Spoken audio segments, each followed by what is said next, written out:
Okay? Sige, kahit tanong nyo na kay best friend nyo. Sino ba best friend nyo? Tanong na kayo sa kanya. Ano ba yung best friend? Pang best friend. Pero dapat, as in, dito pala, makasilabi ni AI, ganito kayo, pero no boy, hindi naman pala.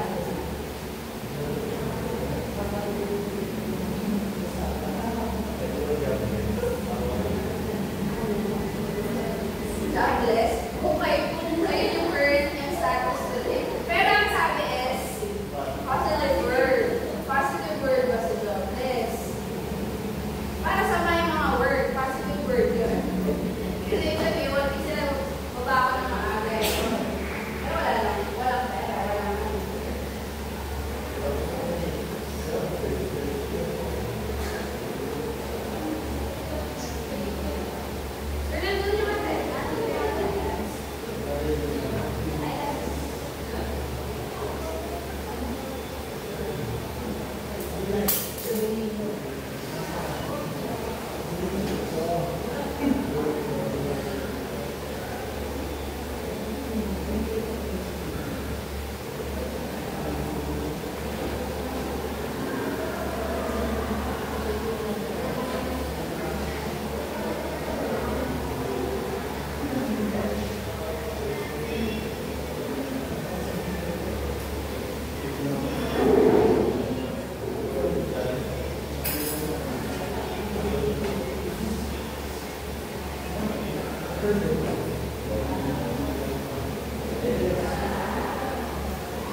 Ibibigay ko sa kanya yung sabot ko.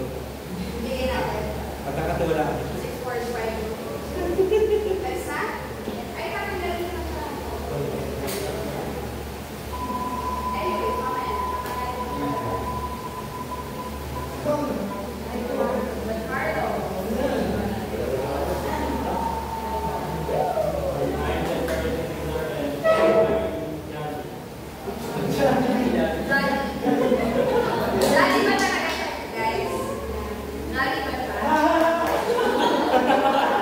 Johnny nga.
Ay, sus! Hindi ka nagsisearch pa nga.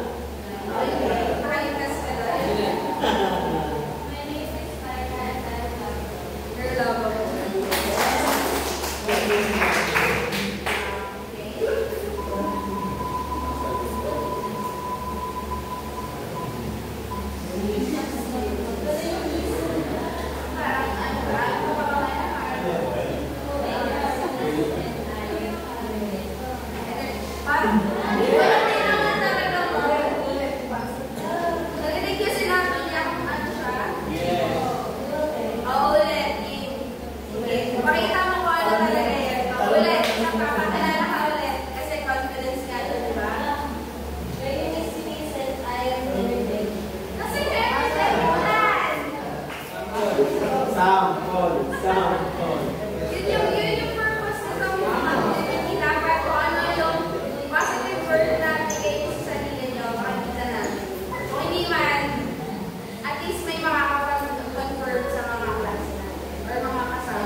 Ma'am, yan na yan.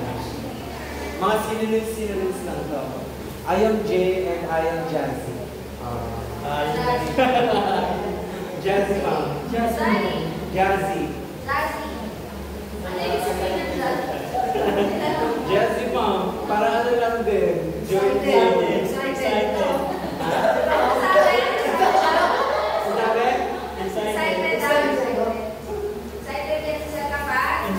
Sahod.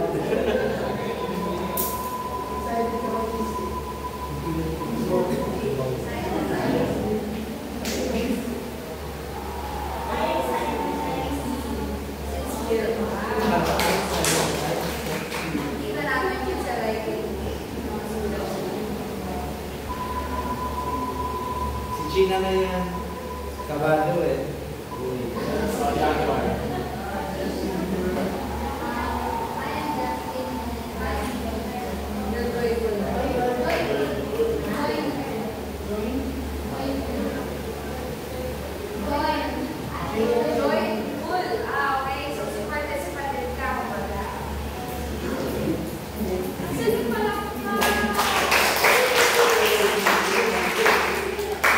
O, asan yung mga joyful dyan kanina?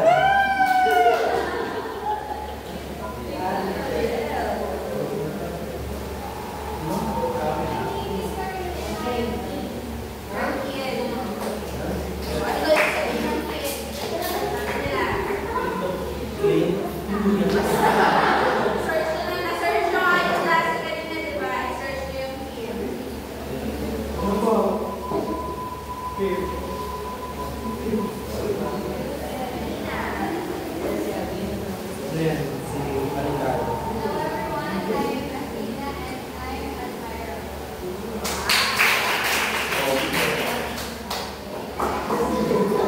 Aray ko. Aray ko. Si Kat. Okay. Sa mga katubo na rin, alam na natin kung saan na tayo.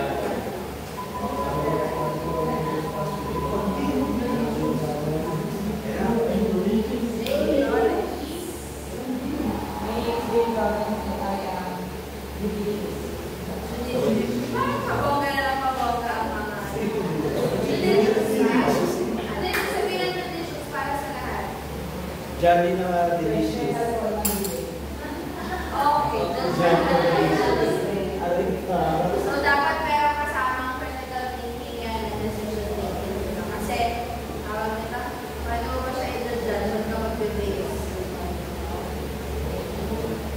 Pwede kang mag-judge talaga. Kasi they're judging it with you. Okay, anyways.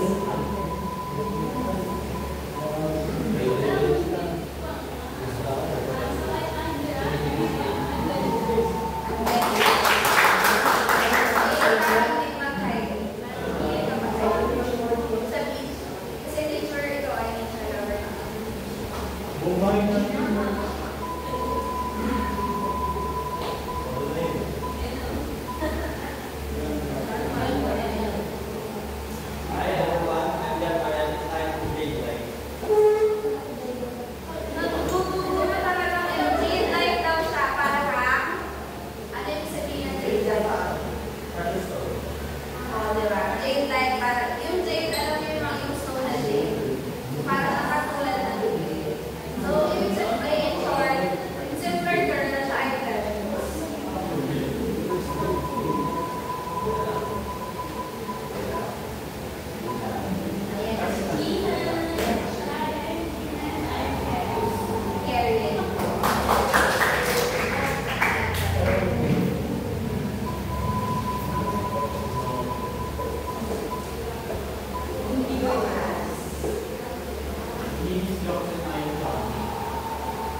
Synonyms lang yan. Okay,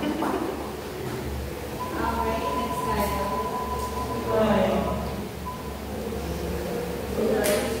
Hindi naman siya nag-aantay. My name is Joy and I am Joker.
Alam ko na. Congratulations. Meron pa ba? Masunod si Lucas. Para sa akin po, hindi ako nahihirapan na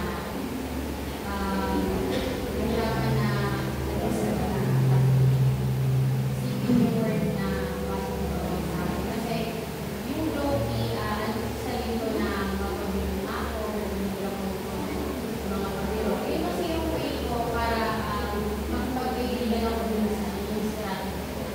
And sa pangalawa, at least like, ang mahalaga na pinapractice na usapin mo yung sarili mo na positive way. Kasi kahit alam mo may negative sa'yo, meron pa rin yung nag-believe na positive para sa'yo.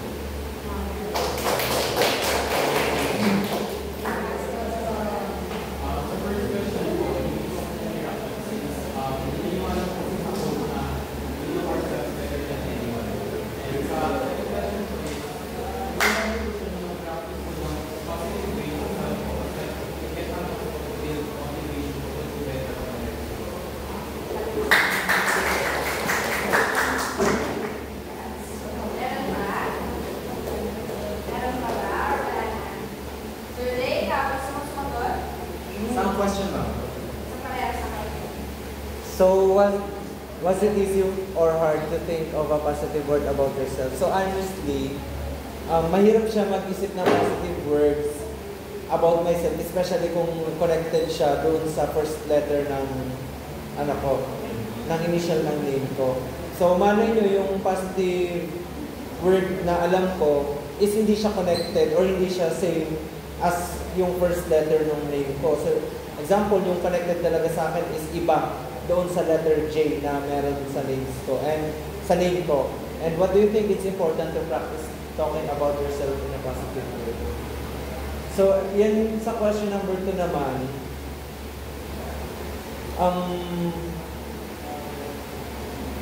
ano siya very important talaga. Kasi, especially kung alam mo naman kung ano yung mga positive about yourself, at kung alam mo na rin yung positive about sa sarili mo, mas pwede mo pa siyang enhance or dagdagan pa. Kasi kung alam mo sa sarili mo, ito lang yung may positive ako, pwede ko pang dagdagan ng iba pang positive na gawain.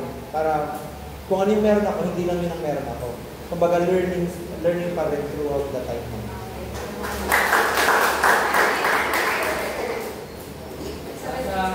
Kung may naligo o mahirap na mag-isip ng positive word about sa akin, para sa akin, kasi what if yung tingin ko sa sarili ko, iba pa rin tingin ng ibang tao, na hindi na din sa akin. Bakit importante na i-practice yung kinakausap ko sa sarili in a positive way. Maganda siyang practice para sa akin, para lumanifest ko yung mailabas ng positive ways na maipakita sa ibang tao. So, ako din sa pangalawa, bakit importante na wala na ibang sasagot? Sige, ma'am. Ayun na. CR siya. Ito, CR ka ba? Sasagot ka. Okay, sasagot ka. For me, mahirap po mag-isip ako ng word about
Naniniwala ba kayo? Or madalas kaaway niyo ang self? Diba? Sabi nila, at the end of the day, kampi nyo lang kayong sarili. So kung sa tingin ko, kung ganun ang sistema or ganun ang sitwasyon, kahit ano pang sabihin ng ibang tao, kahit sabihin pang mayabang kayo ng buwan, kayo ng bangko, or hindi naman talaga kayo ganyan, ako to eh. So pwede nyo i-rebat, ako to eh. Ito yung pagkakakilala ko sa sarili ko. Diba? Kampi ko sa sarili ko. So kahit kaaway ka ng kung sino man or ng mundo, basta alam mo sa sarili mo, may mga positive traits ka at kaya mo ipakita yung sa ibang tao. Ayun yun. Kaya siya mahalaga. Okay? Plus, kapag ginawa nyo exercise na kausapin yung sarili nyo in a positive way, magre-reflect siya sa palabas nyo. Hindi lang sa itsura, kundi kung sa pakikitungo sa ibang tao. Una doon, syempre nga yung confidence. Tapos mag-grow kayo eh. Mag-grow kayo doon. Yan. Tapos, kung paano nyo itrato or paano nyo i-handle yung mga sitwasyon. Galing kayo. Kasi kung sakali sa trabaho, ang lagi nyo sinasabi sa sarili nyo is hindi ka naman talaga magaling. Mali-mali ka naman talaga. Ano sa tingin nyo mangyayari sa result ng trabaho? Fail. Dapat, lalo kapag meron kayong goal, start nyo or practice nyo na kausapin yung sarili nyo na positive. Walang ibang mag-motivate sa inyo kundi ang sarili nyo. Ganyan. Anyways, introduce natin. So, sa ngayon daw, sa mundo ngayon, mahalaga na meron kang self-confidence. Mahalaga din na dapat yung positive attitude nyo is hindi nawawala kahit ano pa man. Kasi yun nga yung magiging kakampitin tungkol sa sarili. Ayun yung magiging isa sa datan para sa personal and professional growth. Kasi hindi naman pwedeng hindi ka mag-improve professionally or hindi ka mag-grow professionally kung hindi ka nag-grow personally. Diba? So, ngayong hapon, nag-lagkat natin na mag-define ka sa self-confidence. Saka ano bang importansya nito sa personal at professional life nyo or sa growth nyo. So, pangalawa, identify natin yung mga personal strengths nyo. Diba? Tutulungan natin kayo mag-isip or isipin kung ano ba talaga yung mga strengths nyo. Ano bang magandang bagay na meron kayo. Saka kung paano natin siya i-improve at i-relate sa self-confidence. Paano ba siya nakakatulong yung mga bagay na meron kayo, magandang bagay na meron kayo. Paano siya nakakatulong sa pag-build ng self-confidence nyo. At pangatlo is, magdadala tayo ng strategies para mag-build. So actually, itong ginagawa natin sa araw-araw, ito yung isa to sa core, ito yung mga strategies natin para tulungan kayo, tulungan yung sarili ninyo na mag-improve yung self-confidence. Nag-aaral kayo doon. Sabi nyo kanina, meron kayong growth. In terms of your self-confidence, they growth kayo sa akin. So, ito yun. Isa pa sa mga strategies na yun. So, hopefully, itong ginagawa natin, itong mga activities, itong module na yung namin sa inyo, is nakakatulong talaga sa inyo. At ina-absorb nyo siya para matulungan din sa inyo. So, pangapat is recognize natin, ano bang impact nito? Ano bang impact ng attitude ninyo sa mga sa behavior? Ano bang magiging resulta kapag positive yung pinakausap yung sarili nyo kapag meron kayo sa confidence? Panglima is capital techniques para i-maintain natin. Kung meron man kayo or kayo ay isang taong positive or may positive attitude kayo, paano nyo siya i-maintain? Kahit na madami kayong problema, kahit na inaaway na kayo ng mundo, kahit sunod-sunod, or kahit tagal nyo or bit-bit nyo yung mundo, paano nyo siya i-maintain? Yung unang pagkatanan, i-define natin is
kayo po ba, na naisip niyo lang sa sarili niyo na ay gusto mo mag-promote? Hindi talaga. Bakit? Hindi ko lang po siya Ay, hindi lang. What if kailangan ay kahingin siya lang po na kataon? For example, wala kang pumupulo sa inyo. Tapos wala kang order.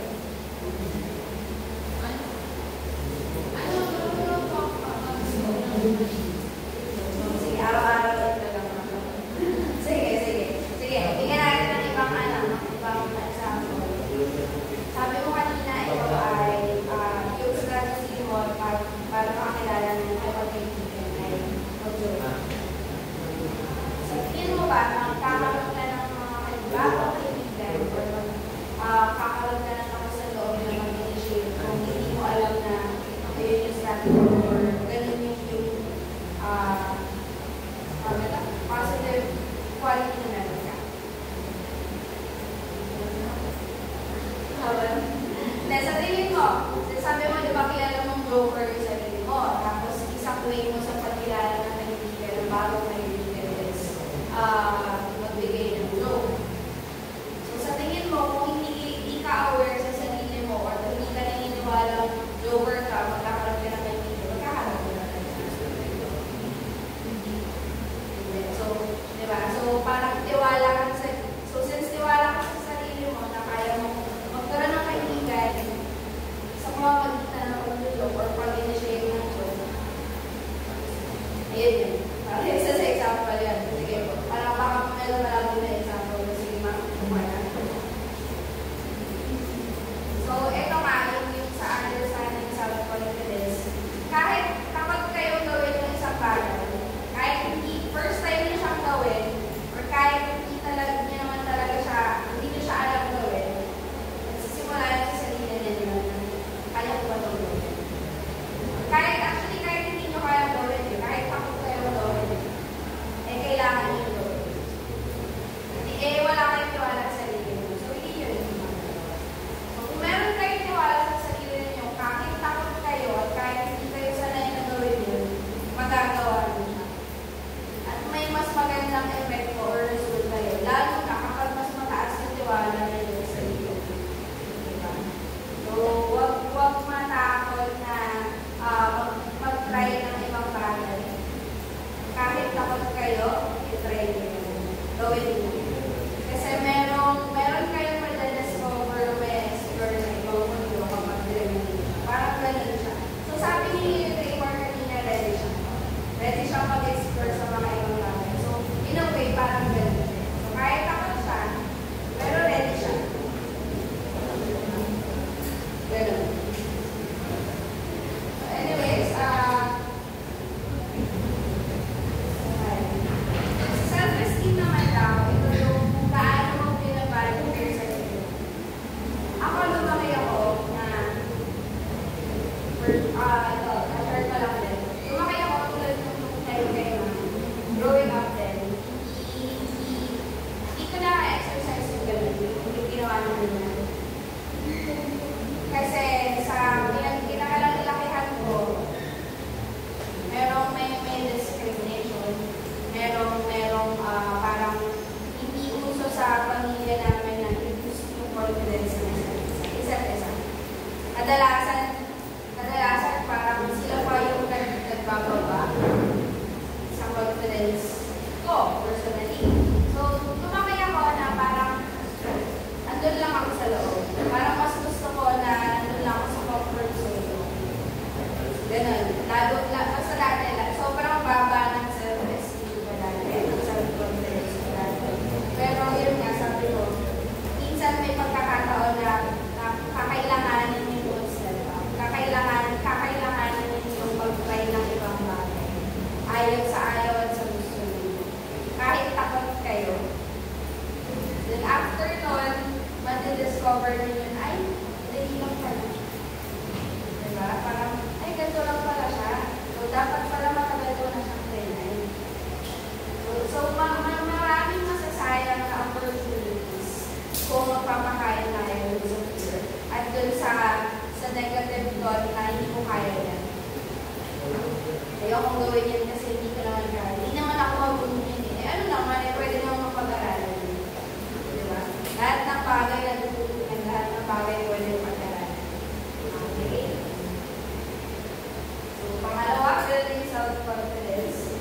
So, alam na natin yung naintindihan na natin ano ba yung confidence, ano ba yung self-confidence. So, paano natin siya i-build? Una, recognize and challenging negative self-talk. Ito din yung pinalakihan ko.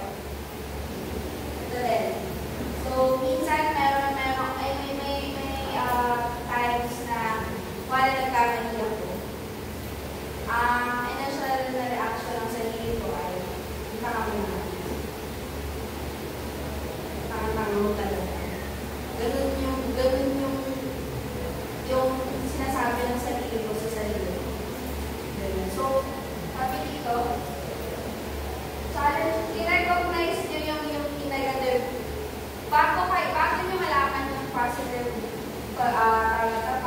traits ninyo, kailangan dapat recognize or alam mo kung ano yung negative. Hindi pwede positive lang yung alam yung sarili nyo. Kasi, minsan nga, di ba, yung tulad kanina na sabi ni Laika, na yung tingin ng ibang tao sabi nila. So, pwede nyo siyang pagbasehan kasi what if totoo pala yung sinasabi? Totoo naman yung sinasabi nila na ganito, na negative naman pala talaga sa ito.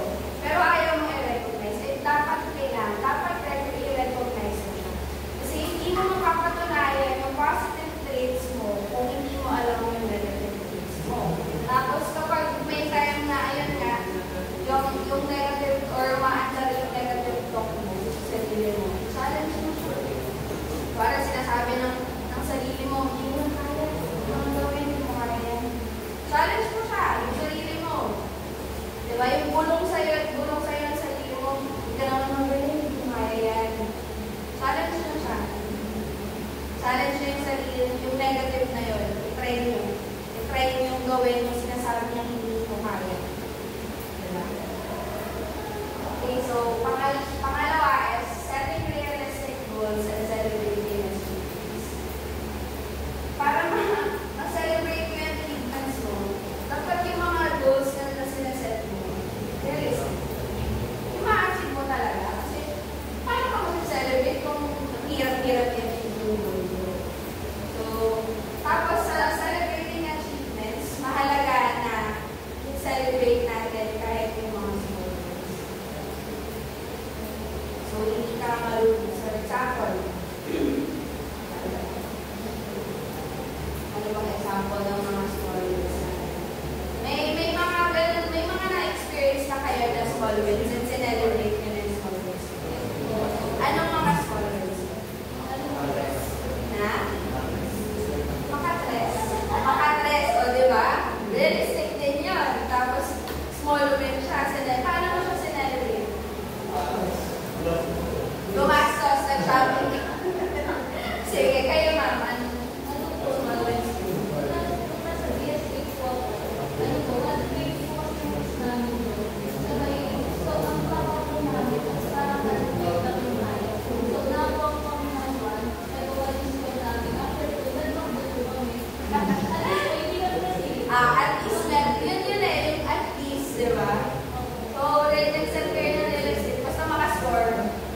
grupo.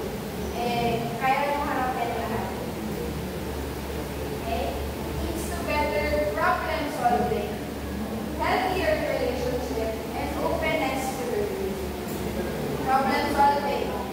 So kung ikaw ay taong walang positive attitude, so pag nagka-problema ka, hindi mo siya kayang solusyonan kasi ang maiisip mo na lang, suko lang. Hindi ko kaya. Huwag na itong pag-isipan ng solusyon kasi wala rin namang mangyayari. Ganun. Pero kung ikaw ay may positive na attitude, lahat ng problema, kaya mong solusyonan. Kasi nga, may hope ka. Kasi may pag-asa ka pang hitignan. So, doon naman sa healthier relationship, doon din siya. Pasok din siya doon. So, kung kayong nakaibigan, positive yung, parang gano'n din siya. Pasok din siya dito sa problem solving. So, having a positive attitude can lead to a healthier relationship. Kasi kung sabi diba kung nakaka-toxic kapag negative ng negative yung isip mo. So, maapektuhan nun yung relasyon mo sa inyo. And sabi, openness to learning. So, since meron ka mang hope, meron ka mang positive attitude, meron kang look forward to that. So, open ka yun. Kasi nga, yun doon, pasok doon yung kanina sa trying. So, kung ikaw ay may negative attitude na hindi ko kaya yan ayaw ko sumali kasi hindi ko kaya. So, pag naka-close, nalilimit yung learning na dapat na tutunan mo. Kung na-build mo yung confidence at kung meron kang positive attitude, kita niyo yung difference. Nakikita natin. So, dahil dyan, mag-group activity ulit tayo. So, dito naman, confidence collage, individual. Wala nang group. Pero, ang points nito ay, lahat kayo may points. Pero, magdadasal pa ako mamaya kung may magustuhan ako na magandang explanation and presentation. Para bigyan ko ng mas mataas na points. Or bigyan sila mas mataas na points. Pero lahat kayo for sure may points. Okay? Basta magsasali kayo sa activity. Okay, so ang instructions dito, participants will draw or write words, symbols, or images that represent self-confidence and a positive attitude.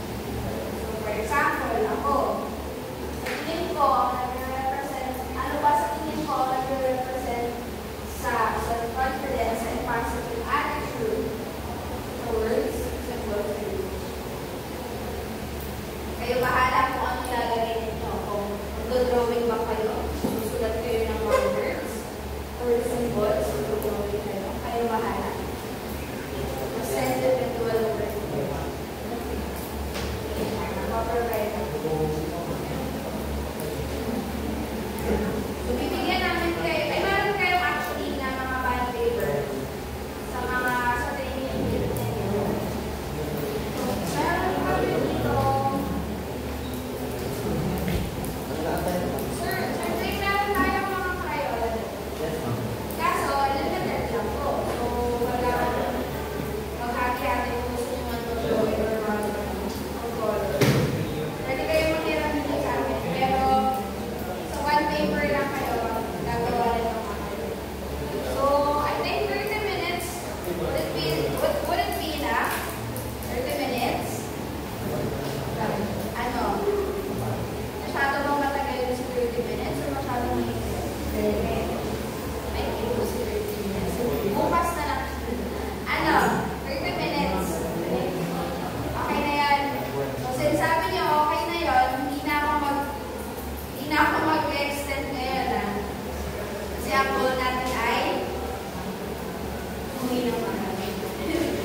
Hindi ako mag-extend na oras ngayon. Sinasabi niyo naman, nagagil kayo na yung 30 minutes. Sakto lang ako yung timer.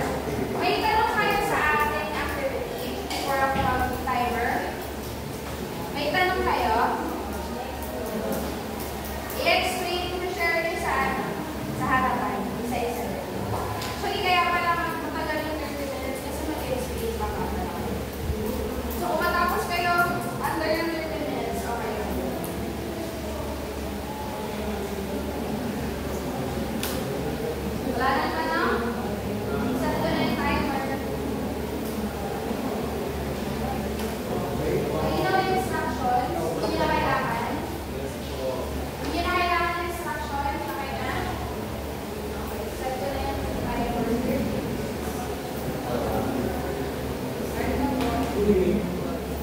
Kaya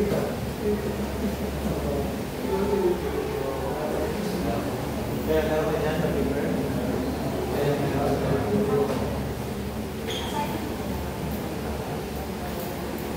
Speaking of assignment, yung inyong mga assignment na PowerPoint, nabasa niyo na ba?